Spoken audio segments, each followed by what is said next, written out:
तो स्वागत है आप सबका to this revision of SA 510। Sir SA 510 किसकी बात करता है? मैंने कहा इसके नंबर में ही इसका नाम छुपा है। सबसे पहले तो ये वन नहीं, आई है, I for initial audit engagement, ठीक है। एंड ओ का मतलब क्या है? ओ का मतलब है ओपनिंग बैलेंसेस। तो initial audit engagement, opening balances, तो ये किसकी बात करेगा?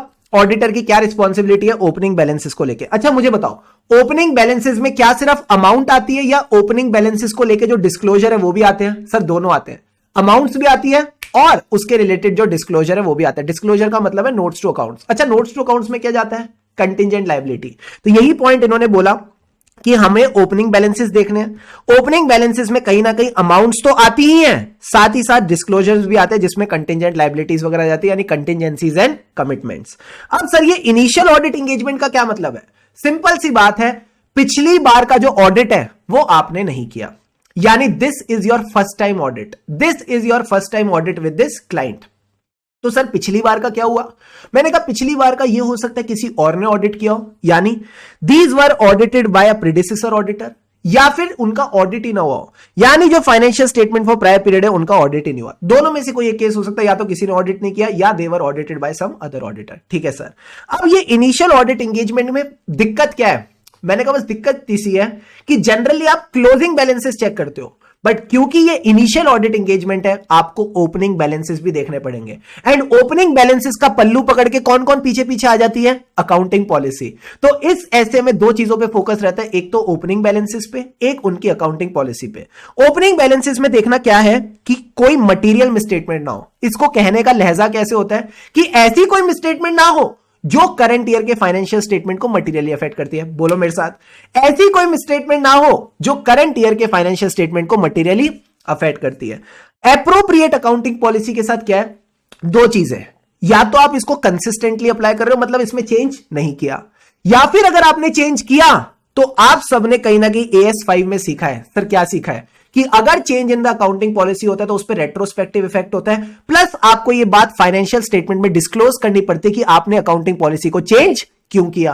तो मैंने कहा इसी पॉइंट को इन्होंने बड़ी सिंपलिस्टिक तरीके से बोला, if there is a change in the accounting policy कोई दिक्कत नहीं है, but that change should be appropriately accounted, presented, disclosed. Come on, accounted, presented, disclosed. एक और बार, अकाउंटेड, प्रेजेंटेड एंड डिस्क्लोज्ड। इस चेंज को आपने प्रॉपर्ली APD करके चलना है। अच्छा सारे बच्चे बताओ, अगर अकाउंटिंग पॉलिसी कंसिस्टेंटली अप्लाइड नहीं है, या फिर अगर उसमें जो चेंज है वो properly accounted, presented and disclose नहीं है, तो आप अपना ओपिनियन मॉडिफाई करोगे? मैंने कहा हां करेंगे।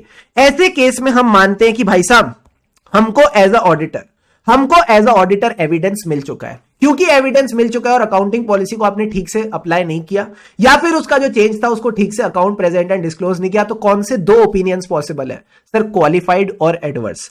Only in this case qualified and adverse are possible, disclaimer possible नहीं है। डिस्क्लेमर क्यों पॉसिबल नहीं है? क्योंकि दिख रहा है ना कि ऑडिट दिख रहा है कि अकाउंटिंग पॉलिसी को ठीक से अप्लाई नहीं कर रहे, तो जब दिख रहा है यह माना जाता है एविडेंस मिल चुका है।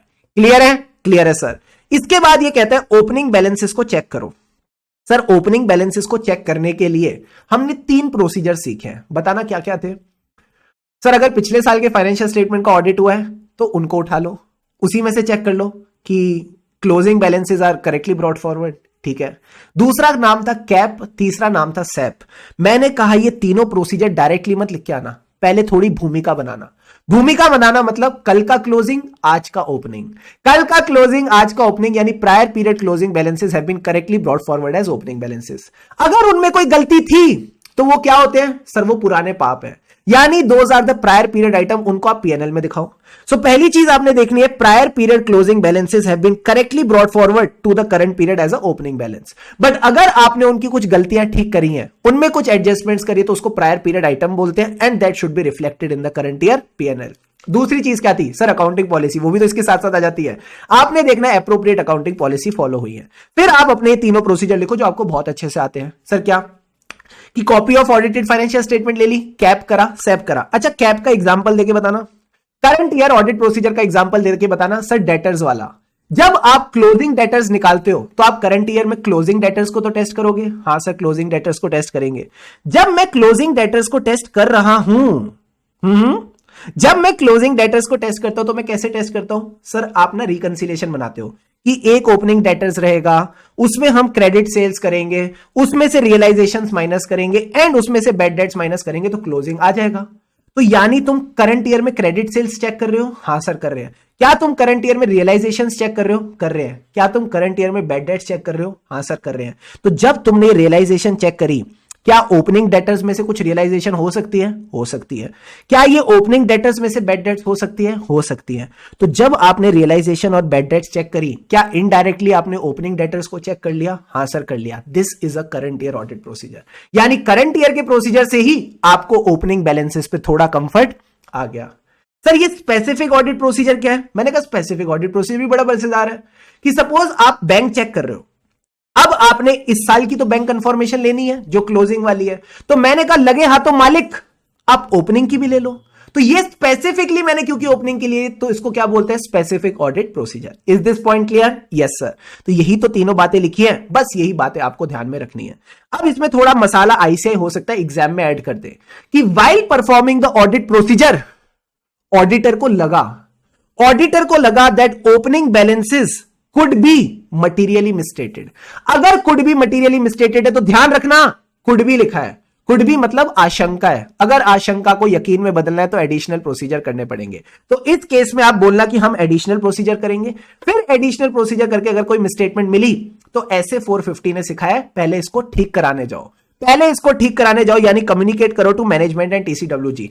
फिर भी अगर वो इसको ठीक नहीं करते and it is a material misstatement, then you need to modify your opinion as per SA 705। फिर आप एसए 705 के हिसाब से अपना ओपिनियन मॉडिफाई करेंगे। क्लियर है सर। तो ऐसा करते लगे हाथों मॉडिफिकेशन वाली बातें भी कर लेते हैं। ये तो बेसिक सी बात है। अगर आपको सफिशिएंट एंड एप्रोप्रिएट एविडेंस नहीं मिला and the impact is material, कौन से दो ओपिनियन पॉसिबल है? क्वालिफाइड और डिस्क्लेमर। क्वालिफाइड का क्या मतलब है? इंपैक्ट परवेसिव नहीं है। बट अगर इंपैक्ट परवेसिव है यानी चीज मटीरियल भी है, परवेसिव भी है, मतलब पूरे फाइनेंशियल स्टेटमेंट को अफेक्ट कर रही है, तो आप क्या बोलते हो? ऑडिट एविडेंस नहीं है तो कंक्लूजन किस बात का? अगर कंक्लूजन नहीं है तो ओपिनियन किस बात का? चुपचाप डिस्क्लेम करके चलो। तो क्वालिफाइड और डिस्क्लेमर हो सकते हैं। बट अगर एविडेंस मिल चुका है तो दो ही ओपिनियन पॉसिबल है, क्वालिफाइड और एडवर्स। क्वालिफाइड और एडवर्स यानी अगर इंपैक्ट परवेसिव नहीं है तो क्वालिफाइड हमेशा वही होता है, एंड अगर इंपैक्ट परवेसिव है तो फिर आप एडवर्स ओपिनियन देंगे। क्लियर है सर। फिर मैंने आपको एक छोटी सी बात बताई थी सर, क्या ये जो ऊपर वाले प्रोसीजर्स है कि आपको करंट ईयर के ऑडिट प्रोसीजर्स करने हैं, स्पेसिफिक ऑडिट प्रोसीजर्स करने हैं, इससे ना रोना आ जाता है। सर रोना क्यों आ जाता है? क्योंकि कई बार हमको लगता है यार क्लोजिंग बैलेंसेस चेक करते करते बैंड बज गई, ये ओपनिंग प्रोसीजर चेक करेंगे तो रोना आ जाएगा। तो मैंने कहा आपसी रोना बंद करो। जो आपका आपसी रोना है, आपसी रोना बंद करो। क्यों? तुम ऑडिटेड फाइनेंशियल स्टेटमेंट उठाओ ना पिछले साल के, तो तुम्हारी मेहनत बच जाएगी। बट तुमने कहा सर ऑडिट तो हुआ था पिछले साल, बट उसमें भी मॉडिफाइड ओपिनियन है। तो आपने बस यही 4 पॉइंट ध्यान रखने हैं। सर क्या? आपसी रोना बंद करो, पिछले साल ऑडिट हुआ बट मोए मोए क्यों हुआ? मैंने कहा मोए मोए हुआ, दिक्कतें आई क्योंकि उसमें भी शायद मॉडिफाइड ओपिनियन था। तो बस ये 4 फैक्टर ध्यान रखने हैं। आपका क्या मतलब है? अकाउंटिंग पॉलिसी, जो एंटिटी की अकाउंटिंग पॉलिसी है एज अ मैटर उसको देख के चलना। सी का क्या मतलब था? सिग्निफिकेंस ऑफ द आइटम जिसको आप टेस्ट कर रहे हो। रोना का क्या मतलब था? रो और ना। रो मतलब रोमम, रिस्क ऑफ मटीरियल मिसस्टेटमेंट। ना का मतलब है नेचर ऑफ द आइटम। ठीक है, ये आपने कुछ ना कुछ बातें ध्यान रखनी है। Nature of the A B C D, item ही हो गया ना वो, balance sheet item, P N L item और डिस्क्लोजर वाला item A B C D. And last point क्या था? ऑडिट रिपोर्ट है, यानी पिछले साल के फाइनेंशियल स्टेटमेंट्स का ऑडिट हुआ था but it may be having a modified report. तो अगर मॉडिफाइड ओपिनियन है तो फिर आपका काम बढ़ जाएगा। क्लियर है सर। अब इसके बाद एक छोटा सा पॉइंट था, ये वाला पॉइंट कब काम आएगा? ये वाला पॉइंट तब काम आएगा जब आईसीआई केस स्टडी देगा। और उस केस स्टडी में क्या होगा? सर उस केस स्टडी में क्या होगा? मैंने कहा उस केस स्टडी में ये रहेगा कि जो हमारा ऑडिटर है वो पहली बार अपॉइंट हुआ है, कोई ना कोई ऐसा बैलेंस है जो पिछले साल से चलता आ रहा है एंड हमने उस बैलेंस पे रिलाय कर लिया क्योंकि ऑडिटर ने ऑडिट कर रखा है। तो आप बोलोगे कि कोई दिक्कत नहीं है, रिलाय कर सकते हो, हम भी मना नहीं करे, रिलाय करो। बट याद रखना, क्या आप उस पर रिलाय तो कर सकते हो जो ऑडिटेड फाइनेंशियल स्टेटमेंट है, बट हो सकता है आपके करंट ईयर के जो प्रोसीजर है या करंट ईयर प्रोसीजर्स दे में provide a possibility of miss statement. यहां हमारा स्टैंडर्ड ऑन ऑडिटिंग कंप्लीट हो जाता है। फिर हमने एक छोटी सी बात की थी सर, किसकी? डेटर और क्रेडिटर। जल्दी से बताओ, डेटर कैसे चेक करेंगे? इस साल की रियलाइजेशन से। क्रेडिटर कैसे चेक करेंगे? इस साल की पेमेंट से। इन्वेंट्री को चेक करने के एडिशनल प्रोसीजर सारे बच्चे चैट बॉक्स में बताओ फटाफट। इन्वेंट्री को चेक करने के एडिशनल प्रोसीजर बताओ। मैं बताऊं, अगर आईसीआई का एग्जामिनर मजे लेना चाहेगा ना, यही सवाल पूछेगा। जल्दी से बताओ।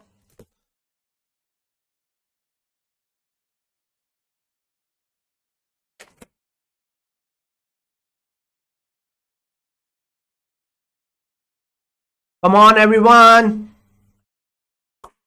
इन्वेंट्री कैसे चेक करते हैं? ऐसे 501 ने बताया ऑब्जर्व। Very good. तो मैंने कहा क्लोजिंग को तो ऑब्जर्व कर लो, क्लोजिंग को तो ऑब्जर्व कर लो। ओपनिंग के लिए टाइम मशीन नहीं है तो उसको ऑब्जर्व नहीं कर सकते। तो सर ओपनिंग तक कैसे पहुंचे? रिकंसिलिएशन बना के, रिकंसिलिएशन बना के ओपनिंग तक पहुंचो। अब जब आपने रिकंसिलिएशन बनाई क्लोजिंग टू ओपनिंग, इसमें कहीं ना कहीं थोड़ा बहुत एग्जिस्टेंस का पता चला क्योंकि आपने ऑब्जर्व करी है। थोड़ा बहुत आपको राइट का पता चला क्योंकि इन्वेंट्री एंटिटी के पास रखी थी तो एंटिटी की राइट रहेगी। प्लस आपको थोड़ा बहुत कंप्लीटनेस का पता लगा कि हाँ इन्वेंट्री दिख रही है तो बुक्स के हिसाब से कंप्लीट ही लग रही है। अब जब आपको एग्जिस्टेंस, राइट और कंप्लीटनेस का पता चला, बच क्या गया? वैल्यूएशन। मैंने कहा वैल्यूएशन निकालते वक्त ग्रॉस प्रॉफिट काट दो। वैल्यूएशन निकालते वक्त ग्रॉस प्रॉफिट काट दो। मैंने कहा ग्रॉस प्रॉफिट काट दो मतलब gross profit and cut off procedure. Gross profit क्या कहते हैं? हम सबको ट्रेडिंग अकाउंट आता है। हाँ सर, ट्रेडिंग अकाउंट में हम सबको पता है कि opening inventory plus purchases minus, क्या बोल रहे हो sir, opening inventory purchases debit side में आते हैं। क्रेडिट साइड में क्या आता है? सेल्स आती है और क्लोजिंग इन्वेंट्री आती है। तो कहीं ना कहीं जब आप सेल्स प्लस क्लोजिंग इन्वेंट्री करते हो और माइनस करते हो ओपनिंग इन्वेंट्री प्लस परचेजेस को, तो ग्रॉस प्रॉफिट आता है। तो कह रहे ग्रॉस प्रॉफिट पे जब आप प्रोसीजर करोगे तो भी आपको ओपनिंग और क्लोजिंग इन्वेंट्री का पता चलेगा। प्लस कट ऑफ का क्या मतलब है? कट ऑफ का बस इतना सा मतलब है, हमको एज अ ऑडिटर ये देखना है कि जो भी इन्वेंट्री ओपनिंग में दिखाई है एज ऑन 31 मार्च 23 दिखाई है, ना एक दिन बाद ना एक दिन पहले। अब आखिरी में क्या आता है? ये तो कुछ भी नहीं है। नॉन करंट एसेट्स और लायबिलिटीज, इसके केस में जो भी अकाउंटिंग रिकॉर्ड्स है वो आप देखोगे। बट अगर कोई ऐसा एसेट है जो थर्ड पार्टी के पास पड़ा है, कोई ऐसी लायबिलिटी जो थर्ड पार्टी से ली है, तो थर्ड पार्टी के केस में SA 505 एक्सटर्नल कंफर्मेशन करके निकल जाएंगे। यहां हमारा पूरा का पूरा revision, I think I should say a detailed revision, a detailed fast track revision gets completed in 12 minutes and 15 seconds. I hope you enjoyed this ऐसे। बहुत ही प्यारा ऐसे है और मैं मानता हूं बहुत ही लॉजिकल ऐसे है। Just keep your logics right, just keep your innocence right, एकदम मजा आ जाएगा। एंड लास्ट में बस एक ही रिक्वेस्ट है मेरी आपसे सब, क्या एक छोटी सी बात मैं आप सबको ना बताना चाहता हूं। If you can give me some time, if you can give me some time, मैं एक दिल की बात आप सबसे शेयर करना चाहता हूं। जल्दी से बताओ। हाँ, सॉन्ग पे डांस करेंगे, सॉन्ग पे डांस करेंगे। पहले बात समझानी है मुझे आपको, फिर उसके बाद करेंगे।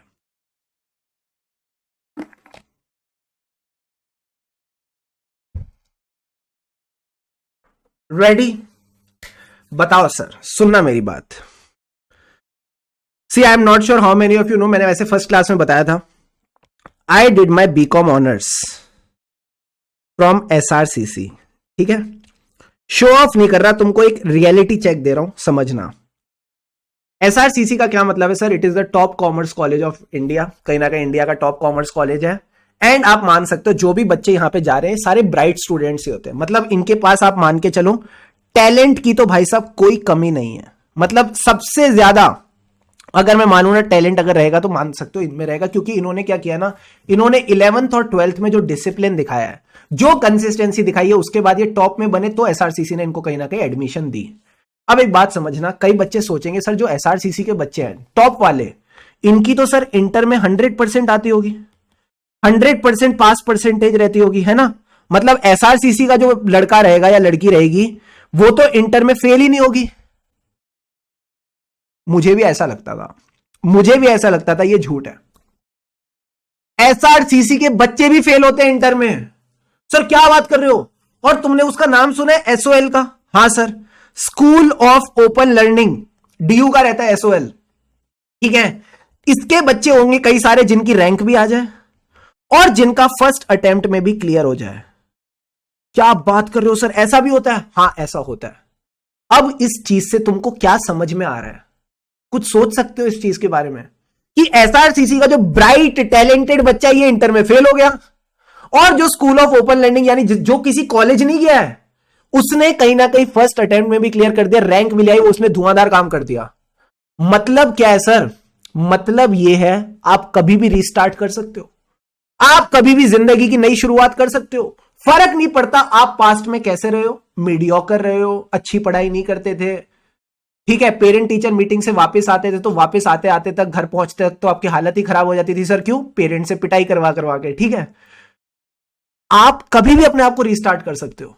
यानी अगर आज की डेट में भी आप चाहो कि भाई मैं सीरियस होना चाहता हूं थोड़ा पढ़ाई को लेके, सीरियस होना चाहता हूं थोड़ा जिंदगी को लेके, ठीक है यार, ये जो मुझे छोटी छोटी चीजें ऐसे लुभा रही हैं, दोस्तों के साथ पार्टी करने जाना है, किसी से चैटिंग करनी है, बड़ा मजा आ रहा है चैटिंग करते करते, इन सब चीजों को प्रायोरिटी पे नहीं रखना आज की डेट में।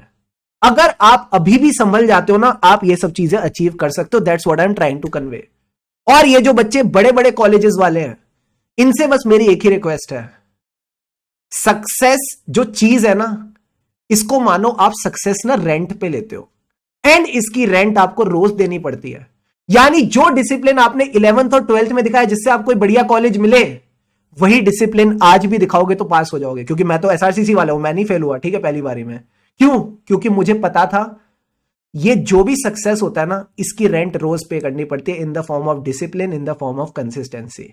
तो कभी भी ना अपने आप को कम मत समझना कि भाई मैं जिंदगी में ना कुछ नहीं कर पाऊंगा, क्योंकि ना मैं वो ब्राइट स्टूडेंट नहीं हूं। अरे ब्राइट तो फेल हो जाता है ना यार, यहां 100% पास परसेंटेज थोड़ी, अगर सिर्फ ब्राइट को पास होना था तो ये भी पास हो जाता। ये क्यों नहीं हो पा रहा भाई? इसने भी बिजनेस स्टडीज का रट्टा तो लगाया था ना। कई बच्चे सोचेंगे सर रट्टा लगाना पड़ता है सीए में, तो इसने भी तो 12वीं में रट्टा लगाया था बिजनेस स्टडीज का। क्या हुआ जो ऑडिट का रट्टा नहीं लगा पा रहा? लगा ले ऑडिट और लॉ का भी रट्टा, पास हो जाएगा।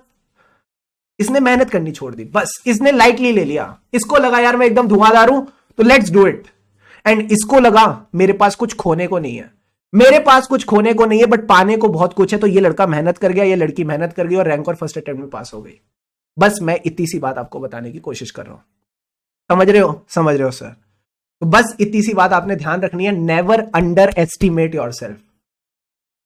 कोई दूसरा कर रहा है करने दो, तुम खुद तो मत करो भाई। तुमको खुद को खुद पे विश्वास नहीं होगा तो दूसरा कोई तुम पे क्यों विश्वास करेगा? सोचा करो इस बात को, ठीक है? ठीक है सर। तो बस इसी तरह खुशी खुशी मन लगा के पढ़ते रहे, खुशी से पढ़ेंगे तभी हम आगे बढ़ेंगे।